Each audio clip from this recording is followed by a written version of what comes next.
We are often told that survival in the end times is a matter of preparation, stockpiling food, gold, and finding the perfect hideout. But what if the very things you're gathering are exactly what will trap you?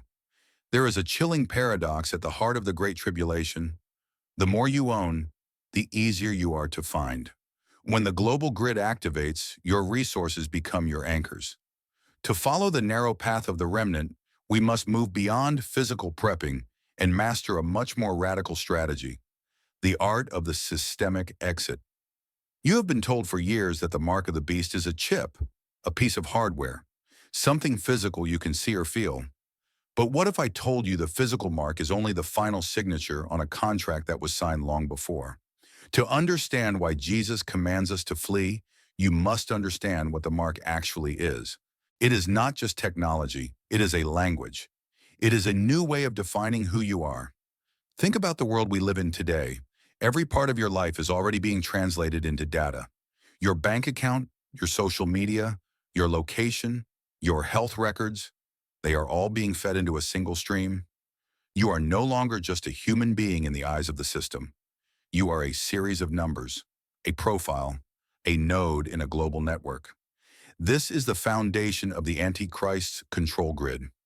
When Revelation 13 speaks about a mark in the right hand or the forehead, it is describing the ultimate synchronization.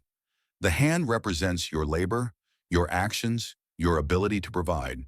The forehead represents your mind, your loyalty, your identity.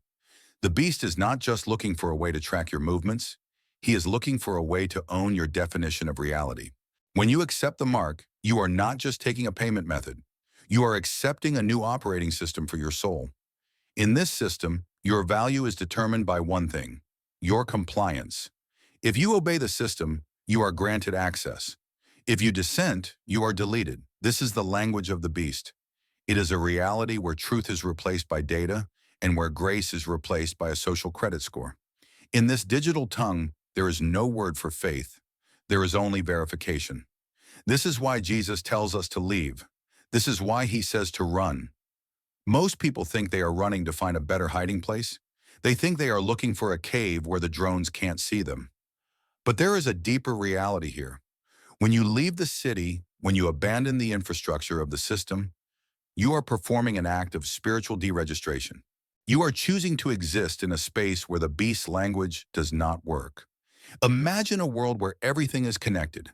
Every camera, every sensor, every transaction is part of one giant conversation. The beast is the master of that conversation. He knows everything that happens within the grid. But the moment you step out, the moment you walk away from the digital convenience and the urban safety, you become a blind spot. You are effectively deleting your profile from his reality. The beast has immense power, but it is a limited power. He is not God. He is not omnipresent. His power depends entirely on the grid he has built. He can only control what he can see. He can only see what is translated into his digital tongue. In the wilderness, in the mountains, in the places where the infrastructure fails, his language falls silent. He cannot compute a life that is sustained by faith alone. He cannot track a person who is fed by the hand of God. This is the secret of the safe zones. They are not just geographic locations. They are zones of informational silence. By fleeing the urban centers, you are refusing to be indexed. You are choosing to remain uncoded. We live in a time where the pressure to stay connected is overwhelming. The system tells you that if you disconnect, you will disappear. You will lose your status. You will lose your security. You will lose your voice. And that is exactly the point. To survive the tribulation, you must be willing to disappear from the world's eyes so that you can be seen by God. Jesus didn't just give us a survival map. He gave us a strategy for total independence. When he says, "Let him which is on the housetop not come down," he is telling you to break the connection instantly. Do not wait to settle your accounts. Do not wait to back up your data. Do not wait to say goodbye to the network. Every second you stay connected to the beast's language, you are at risk of being synchronized with his destruction. The safety Jesus offers is found in the untracked places. It is found in the gap between the sensors. It is found in the silence of the Hong Mak. To the world, being a blind spot is a death sentence. But to the remnant, it is the only place where you can truly be heard by heaven. The choice is becoming clearer every day. Will you remain a number in the beast system, or will you become a name written in the book of life? One requires compliance, the other requires a radical exit. The grid is closing.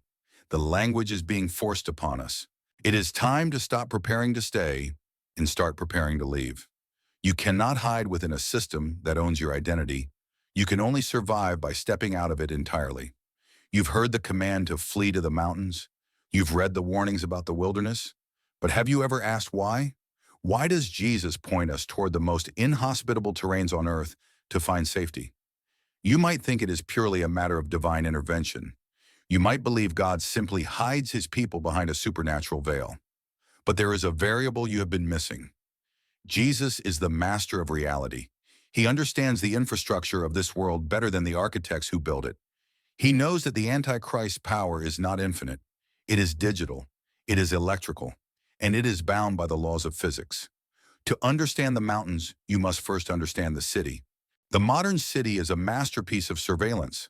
It is a dense, interconnected grid designed for total transparency.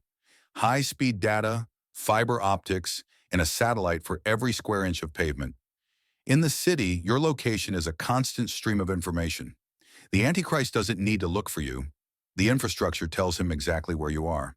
But here is the reality most people ignore. This control grid has a weakness. It requires a specific type of geography to function. When you step into the mountains, you are not just changing your location. You are entering a zone of physical resistance. Think about the nature of a radio wave. Think about a GPS signal. These are the eyes of the beast. But these eyes struggle with rock. They struggle with verticality. Deep canyons and jagged peaks are natural barriers to electromagnetic waves. In the mountains, signals reflect, they bounce, and they weaken. This is why your phone loses connection in a valley. This is why GPS becomes unreliable in the high country. The mountains are a blind spot built into the earth itself. But there is a deeper reason why the wilderness is a safe zone, and it involves a law of economics that the Antichrist cannot escape. It is called the inverse square law of oversight. In a smart city, the cost of monitoring a single individual is nearly zero. The sensors are already there. The electricity is flowing. The AI is already running. But the moment the target moves into the rugged wilderness, that cost changes. To track a single person in the mountains or the deep desert, the system must deploy drones. It must maintain satellite focus. It must send out recovery teams through difficult terrain. The cost of power, fuel, and human effort increases exponentially for every mile you move away from the urban center. While the system's reach is expanding, its efficiency is dying. A tyrant may want to rule the whole world, but he still has to pay the bills for his surveillance. The Antichrist is a creature of efficiency. He thrives on high-return control. He wants the most power for the least amount of effort. This is why he concentrates the population in cities. It makes us easy to manage. But when the remnant flees to the mountains, they are forcing the beast to play an expensive game he cannot win. He cannot afford to spend the resources of an entire city just to hunt a handful of believers in a cave. By fleeing, you are moving from a high-efficiency zone to a high-cost zone. You are placing yourself outside the profit margin of his tyranny. This is the geography of decentralization. We often think of the wilderness as a place of exile or a place of punishment. But look at it through the lens of infrastructure. The wilderness represents an infrastructure fracture. It is a place where the roads end, where the power lines stop, where the signal fades to static. It is a region where the Antichrist's language, the digital code of the mark, simply has nothing to talk to. If the mark of the beast is the operating system of the world, then the mountains are a place where the hardware is incompatible. When Jesus told his followers to flee to the mountains, he was giving them a masterclass in tactical escape. He wasn't just telling them to hide, he was telling them to move to a terrain that nullifies the enemy's greatest weapons. He was pointing them to a place where the earth itself protects the weak by making the strong ineffective. Think about the caves. Think about the canyon systems of the ancient world, like those in southern Jordan. These are not just holes in the ground. They are natural fortresses. They are built-in signal jammers. In a world of total surveillance, the most valuable thing you can have is a place that cannot be indexed. The world will tell you that the wilderness is dangerous. They will say it is a place of starvation and exposure.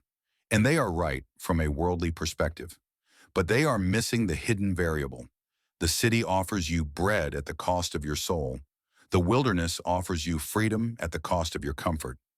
Jesus is showing us that the safe zones are the places where the beast grid is broken. Do not be deceived by the apparent power of the coming system. It looks like a global net with no holes. It looks like a cage with no exit. But the grid has edges, the network has limits, and those limits are exactly where Jesus told us to go. He is not asking you to perform a miracle of survival. He is asking you to recognize the blind spots he built into the creation for this exact moment. The choice is yours. You can stay in the cities where the surveillance is perfect and the bread is easy. Or you can head for the mountains where the signal dies. The cost of hunting you is too high, and the only provider you have is the one who made the mountains in the first place. The Antichrist rules the grid, but God rules the fractures. It is time to find your place in the blind spots of the world. You look at the world today and you see a machine of infinite power. You see a system that is global, digital, and absolute. It feels invincible. It feels like a net with no holes, but you are looking at it through the wrong lens. In the world of systems science, there is a principle that every tyrant throughout history has feared. It is called the law of fragility. The more complex a system becomes, the more it depends on perfect conditions to survive. The more the Antichrist tightens his grip, the closer he moves toward a total collapse. The beast kingdom is a masterpiece of centralization. It is a massive, heavy structure that requires constant energy, total obedience, and a flawless environment. But here is the secret. Centralized power hates entropy. It hates chaos. It hates anything it cannot predict or index. This is why the Antichrist is obsessed with order. He has to be. His system is like a giant sheet of glass. It is vast, it is impressive, and it looks solid. But because it is so rigid, it cannot handle a single vibration. If one part of the grid fails, the whole structure is at risk. Now look at the wilderness. Look at the desert. To the beast, this is a dead zone. It is a place of high entropy. There are no roads, no power lines, and no fixed points for his sensors to track. When a massive, centralized army tries to move into a high-chaos environment like the wilderness, the system begins to fracture. The supply lines stretch until they snap. The energy costs skyrocket. The machinery of surveillance breaks down in the heat and the dust. The very size that makes the beast powerful in the city makes him paralyzed in the open country. He is a whale trying to hunt a bird in the forest. But you are different. In the language of modern science, the remnant is anti-fragile. While the world's systems are broken by stress, you are designed to be sustained through it. You do not need a grid to function. You do not need a global supply chain to survive. You are small, flexible, and decentralized. While the giant machine of the world is breaking under the weight of its own complexity, a small community of faith is actually strengthened by the pressure. You are like the seed that needs the fire to crack its shell and grow. God is not just hiding you in the desert. He is placing you in an ecological niche that the beast's algorithm cannot process. The Antichrist is looking for a target that looks like himself, something big, something structured, something that depends on the world. He does not know how to hunt a people who have no center on earth. He does not know how to fight an enemy that is not connected to his network. The wilderness acts as a filter. It lets the small, the agile, and the faithful pass through, while it grinds the massive machines of the world to a halt. Think about the great empires of the past. They didn't fall because they were attacked by a bigger empire. They fell because they grew too large to sustain their own weight. They became so fragile that a minor disruption, a drought, a bread riot, a broken road, triggered a terminal collapse. The Antichrist system will be the most fragile in history because it is the most centralized. It is a Tower of Babel built on a digital foundation. It looks like it will last forever, but it is one glitch away from non-existence. This is why your weakness is actually your greatest shield. The world sees your flight to the mountains as an admission of defeat. They see your lack of resources as a death sentence. But they don't see the physics of the kingdom. By refusing the mark, you are refusing to be part of a fragile system. You are stepping out of the glass house before the stones start flying. While the world is mourning the loss of their comfortable, fragile cities, you will be standing in the one place the system cannot reach. The wilderness is the place where the world's power goes to die. It is the graveyard of empires. But for you, it is the place where the strength of the Lamb is revealed.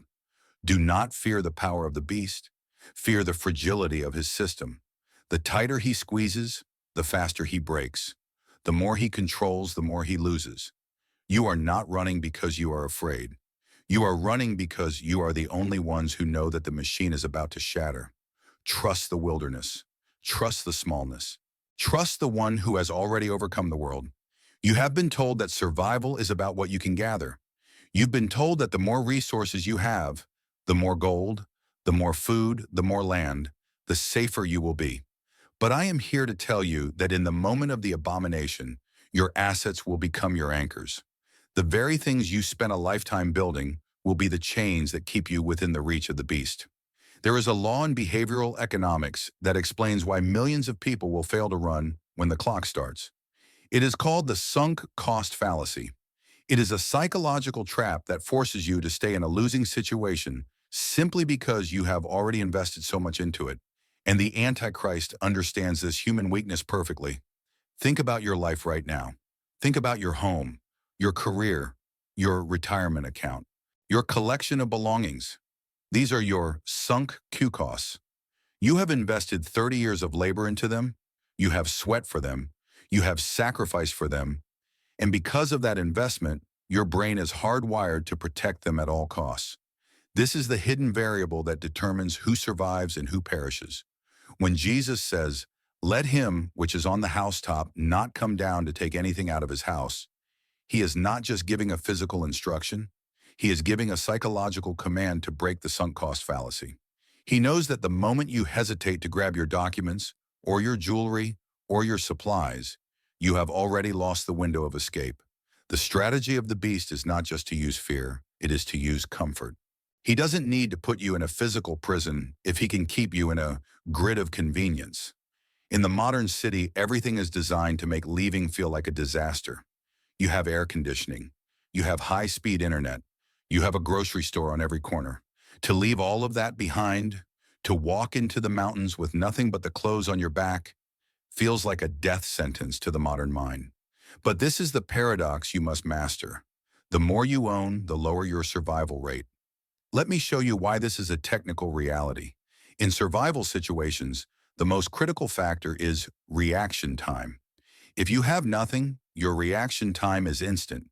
You hear the warning and you move. But if you have assets, your reaction time is crippled by analysis paralysis. You start to calculate. You ask yourself, can I fit my gold in the car? Should I lock the windows? What if I never see this house again? While you are calculating your losses, the surveillance grid is closing in. Look at the story of Lot's wife. Most people view her as a moral failure, but she was a victim of the sunk cost fallacy. She didn't just look back because she missed the sin of Sodom. She looked back because her heart was anchored to her home, her social status, and her possessions. She was so invested in her old life that she couldn't mentally commit to the new one. She became a pillar of salt, a permanent monument to the danger of staying attached to a world that is already on fire. The middle class will be the hardest hit by this trap. If you are extremely poor, you have nothing to lose. You run. If you are extremely rich, you have private jets and multiple escapes. But if you are in the middle, if you have a dream home and a steady life, you are the primary target for the beast's soft control. The system will offer you a deal. Keep your home. Keep your bank account. Keep your comfort. Just take the mark. For most people, the pain of losing their sunk costs will be greater than the fear of the eternal consequences. They will convince themselves that they can take the mark and repent later, or that they can use their wealth to help others. They will rationalize their way into damnation because they cannot handle the psychological pain of being empty-handed. Jesus is calling for a remnant that has already practiced the art of letting go. To survive the Great Tribulation, You must start devaluing your assets today. You must view your house as a temporary tent. You must view your money as a tool that could vanish tomorrow. You must train your mind to be unanchored. If you wait until the abomination stands in the holy place to decide that your soul is worth more than your house, you will be too slow. The beast's kingdom is built on the promise of security. He offers a world where you never have to lose anything as long as you belong to him. But the wilderness offers a world where you lose everything so that you can find yourself in God. The cities are dependent systems. They are designed to keep you in a state of perpetual sunk cost. Every bill you pay, every upgrade you buy, every year you stay makes the moneo heavier. But the mountains in the desert require a different kind of person. They require the anti-fragile believer, the one who thrives when the system breaks because their identity was never tied to the system in the first place. Stop looking at your possessions as a safety net. In the end, they will be the weight that pulls you down. The only safe zone is the one you can enter with nothing in your hands. If you want to save your life, you must be willing to lose the life you have built. The countdown is coming. The grid is ready.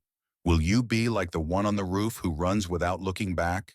Or will you be the one who stays to secure the door, only to find that the door has become your tomb? Preparation is not about what you store up. It is about what you are prepared to leave behind. Start cutting the anchors now. The wilderness is waiting, but only for those who travel light. But what about those who cannot run? What about the elderly, the sick, and those whose bodies are physically bound to the urban centers? Does the command to flee leave them behind? You might think that if you cannot reach the mountains, you are already lost. You might feel that the surveillance grid is a cage with no exit for the weak. But here's the perspective shift you need to understand. Survival in the end times is not just about the strength of your legs. It is about the depth of your connections. History has shown us that whenever a dominant system tries to exert total control, a trust economy begins to form beneath the surface. This is the strategy of hiding in the leaves. Think about a forest. A single leaf on the ground is easy to spot. It is isolated. It is exposed. But a leaf within a dense canopy is invisible, not because it has moved to a different location, but because it is part of a complex, overlapping reality that the eye cannot easily separate. In the Great Tribulation, those who cannot physically flee Judea or the major cities will find their safety in the social undercurrents, the informal, trust-based networks that exist outside the beast's digital tongue. When the official system, the banks, the hospitals, the marketplaces, shuts its doors to those without the mark, a new form of symbiosis will emerge among the remnant.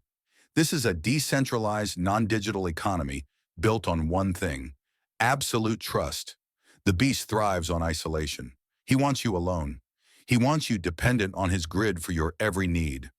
But he cannot monitor a conversation over a dinner table. He cannot track a bag of grain handed from one neighbor to another in the dark. He cannot index a community that has decided to take care of its own. For the elderly and the sick, your safe zone is not a geographic coordinate. It is a circle of grace. The beast is obsessed with efficiency. He wants to process the masses through automated systems.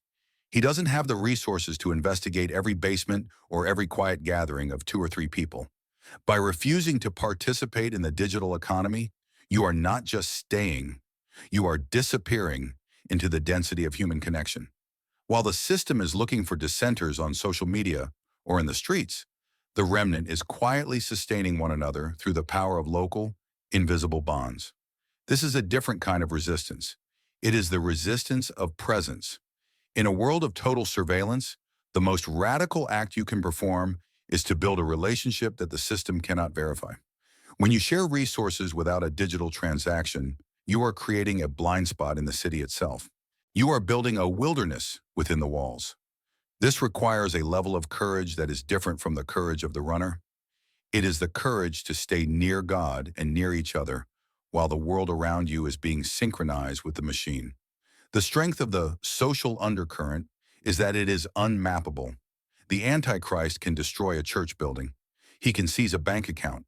He can block a travel route. But he cannot find a network that has no headquarters. He cannot shut down a system that has no servers. For those who are trapped behind enemy lines, Your survival depends on your ability to be anti-fragile through connection. You must learn to rely on the circle of grace rather than the grid of convenience. The system wants you to believe that if you cannot run, you are a burden. It wants you to feel useless. But in the economy of God, the weak are often the anchors of the community's faith. Your presence provides the opportunity for the remnant to practice the very love and sacrifice that the beast is trying to erase. You are the reason the trust economy exists. Do not let fear tell you that you are forgotten. If you cannot reach the mountains, God can make the mountains come to you. He can create a fracture in the system right where you are standing. He can blind the eyes of the monitors. He can provide bread through a neighbor as easily as he can provide it through a raven. Resistance is not just about leaving a location. It is about refusing the isolation and the fear that the system demands. The leaves do not survive because they are strong. They survive because they are many and they are connected. In the end, the beast will realize that he may own the cities, but he does not own the people within them. He may control the grid, but he cannot control the grace that flows between the faithful. Start building your circle of grace today. Find the people you can trust with your life. The wilderness is not just a place on a map. It is a way of belonging to one another in the sight of God. You have been told your entire life that seeing is believing. You were taught to trust your senses. You were told that if something is undeniable and supernatural, it must be from God. But I am here to warn you, in the final days, your eyes will be your greatest enemy. The Antichrist does not just come with lies. He comes with power. He comes with signs. He comes with wonders that are so real, so undeniable, that they would deceive the very elect if it were possible. To survive this, you must break the most basic human instinct you have. You must stop trusting what you see and start trusting what is written. We often assume that darkness is clumsy. We think that a lying wonder is just a cheap trick or a clever illusion. We imagine a stage magician with smoke and mirrors. But that is not what the Bible is describing. A lying wonder is a genuine supernatural event used to validate a lie. It is real power used for a false purpose. Think back to the court of Pharaoh. When Moses threw down his staff and it became a serpent, the magicians of Egypt didn't just stand there and mock him. They did the exact same thing. They threw down their rods, and their rods became serpents. This wasn't a hallucination. It wasn't a sleight of hand. It was a real, physical manifestation of demonic power. They turned water into blood. They brought frogs upon the land. They replicated the miracles of God until they hit the limit of their authority. The lesson here is critical. Supernatural power is not a certificate of divine origin. Just because someone can call fire from the sky doesn't mean they were sent by the Creator. When the false prophet appears, the Bible says he will perform great signs in the sight of men. He will make fire come down from heaven to the earth. Imagine this for a moment. This will not be a low-quality video on the internet. This will be on every news channel. It will be captured by thousands of smartphones from every angle. Scientists will analyze the heat signatures. They will confirm that the fire is real, and the world will fall to its knees. They will say, "How can this be anything but God?" And that is the moment of the trap. The purpose of these miracles is not to entertain. It is to authenticate a system. The miracle is the hook, and the mark is the line. The signs are designed to convince you that the beast has the authority to demand your worship. If you are waiting for a miracle to tell you what is true, you are already vulnerable. The beast can give you a miracle. He can give you a sign. He can even give you a healing through his advanced occult-backed technology. This is the ultimate test of your loyalty. Imagine a situation where the global system offers a miraculous solution to a world-ending problem.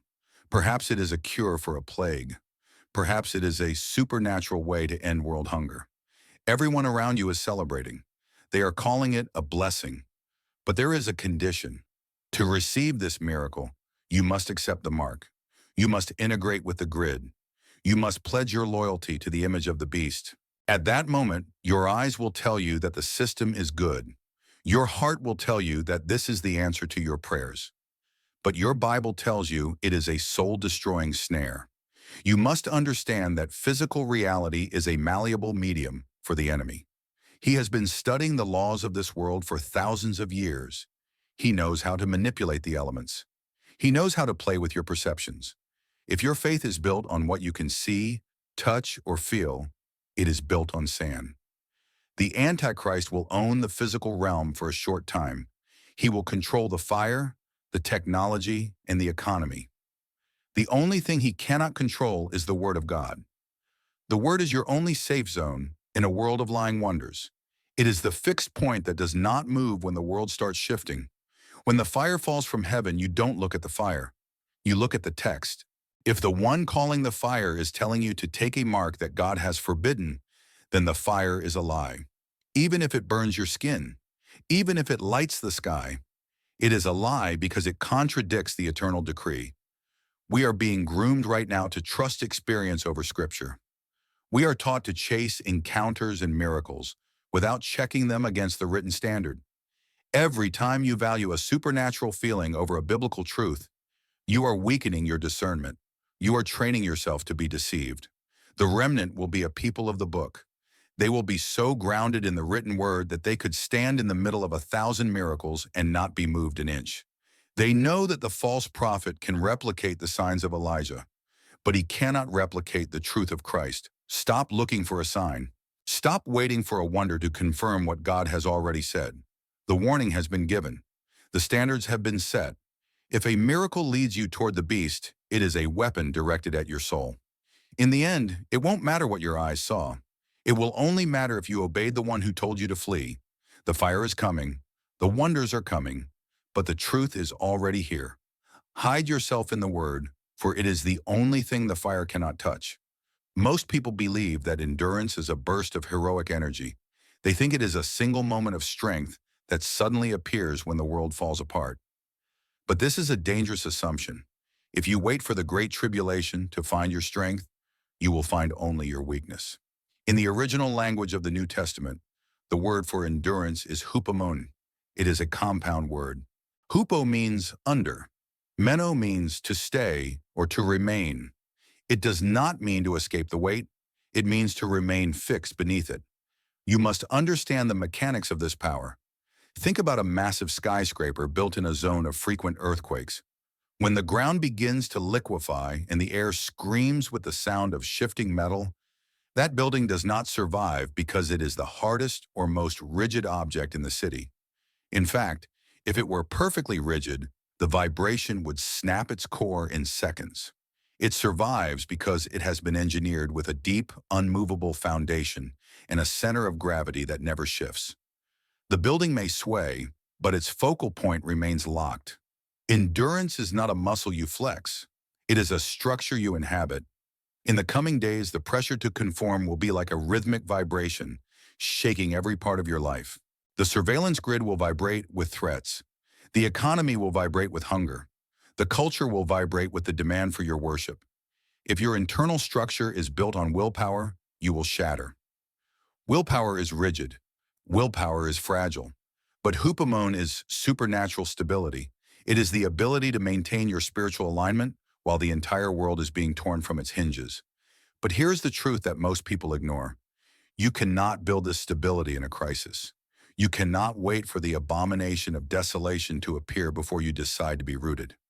Stability is built in the mundane decisions of right now. We are currently living in an age designed to make us fragile. The world offers you a shortcut for every discomfort. It provides an app for every need and a distraction for every pain. This is not just convenience. It is a form of conditioning.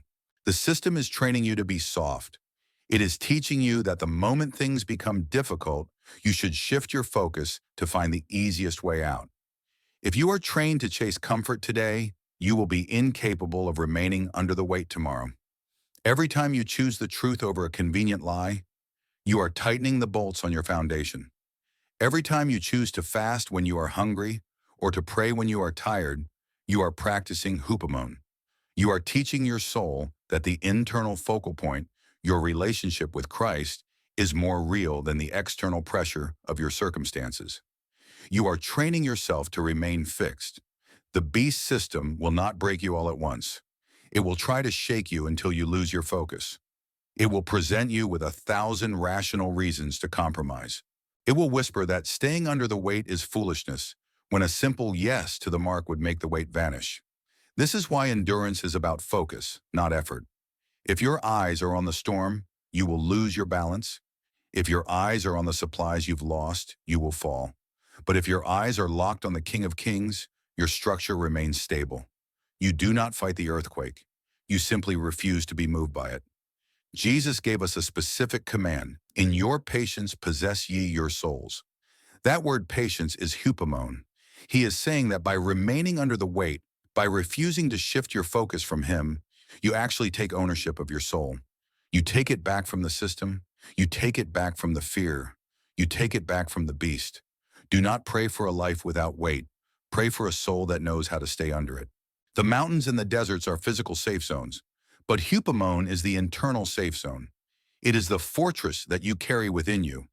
It is the steady heartbeat of a person who has already decided that they would rather be crushed under the truth than stand tall upon a lie.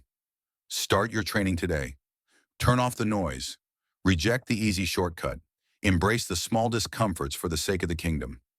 Every no you say to the world's convenience is a yes to the strength you will need when the great quake begins. The world is getting louder. The grid is getting tighter. The weight is getting heavier. But for those who are rooted in the rock, the pressure only proves the stability of the structure. Stay beneath the grace. Stay beneath the word. Remain fixed. Remain under. For the one who endures to the end is the one who has already seen the end and knows that the king is already on his way. There is a final boundary that the beast cannot cross. There is one territory he can never index, no matter how many satellites he launches or how many algorithms he writes. That territory is the soul. You have been taught to see death as the ultimate defeat. You've been told that if you are caught, if you cannot reach the mountains, and if you face the sword, the system has won. But I am here to tell you the opposite. For the remnant, martyrdom is not a failure of survival. It is the final, irrevocable exit from the grid. The power of the Antichrist depends entirely on leverage. He controls you through your need for bread. He controls you through your fear of pain. He controls you through your desire to remain part of this reality. But the moment a believer refuses to fear death, the beast loses 100% of his power over them. You cannot threaten a person who has already decided that their life is not their own. You cannot bargain with someone who values the eternal word over temporary breath. Think about the nature of the mark. As we discussed, it is a language of identification. It is a way for the system to code you into its reality. But the soul of a believer is uncodable. It belongs to a different kingdom. It operates on a frequency that the beast's sensors cannot detect. When the system demands your life because you refuse the mark, it is making a desperate attempt to force you back into its data stream. It is trying to use violence to solve an informational problem.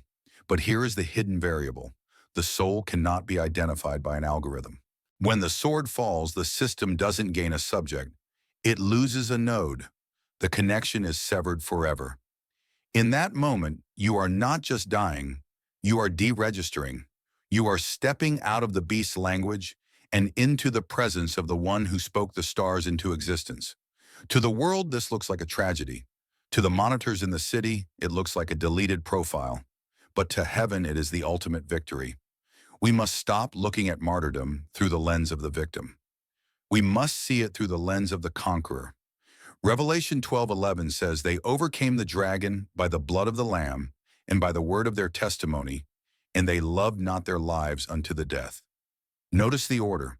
The victory happened because they refused to value their physical existence more than their spiritual identity. They realized that the beast could kill the body, but he could not kill the self that is hidden in Christ.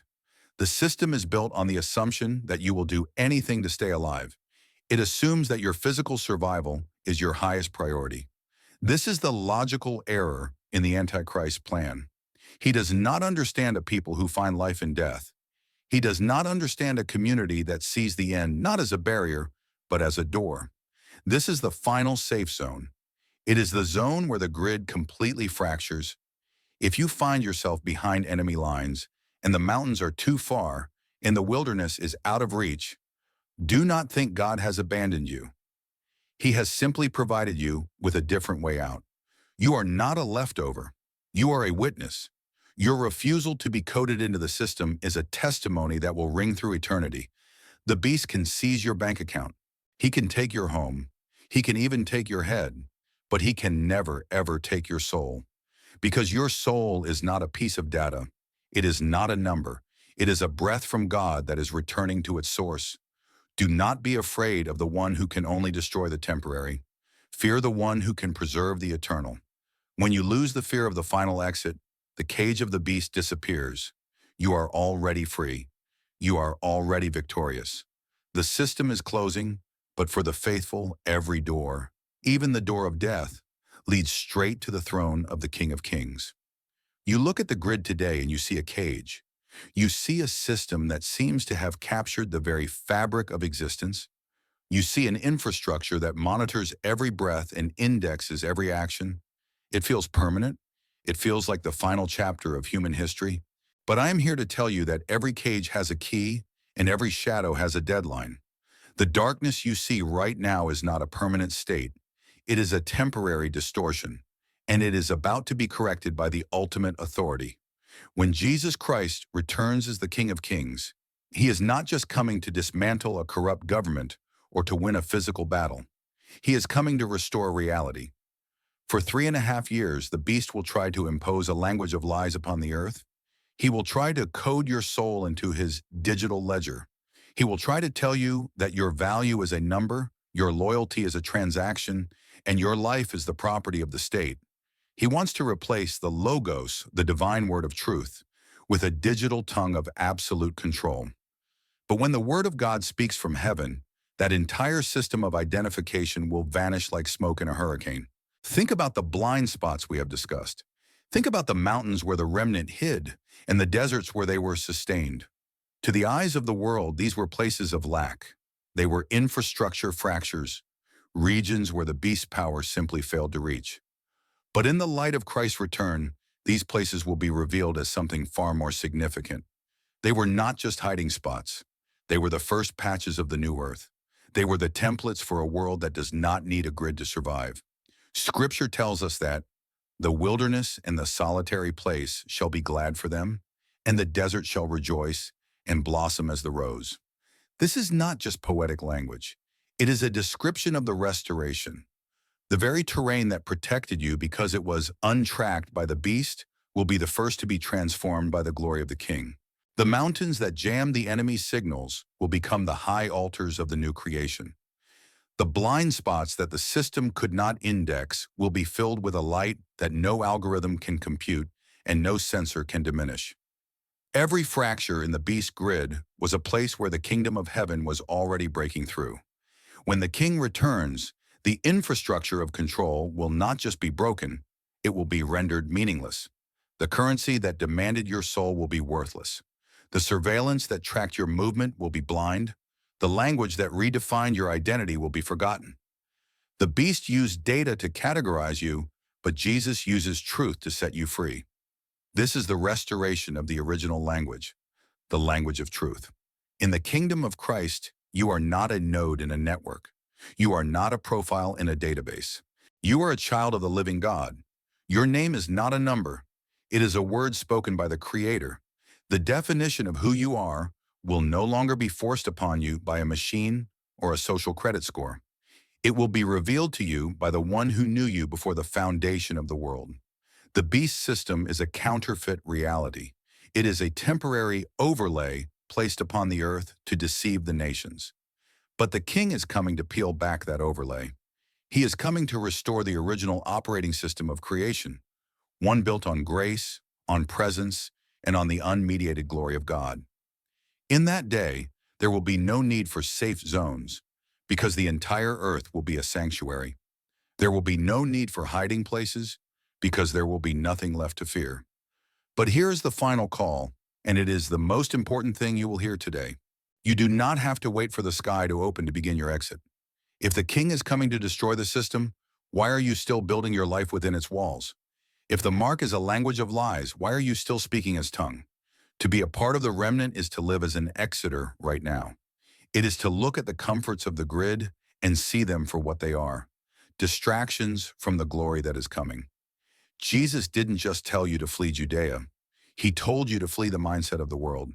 He told you to start living by the laws of the coming kingdom while you are still standing in the ruins of the old one. Every time you choose faith over convenience, you are practicing for the day when the grid fails.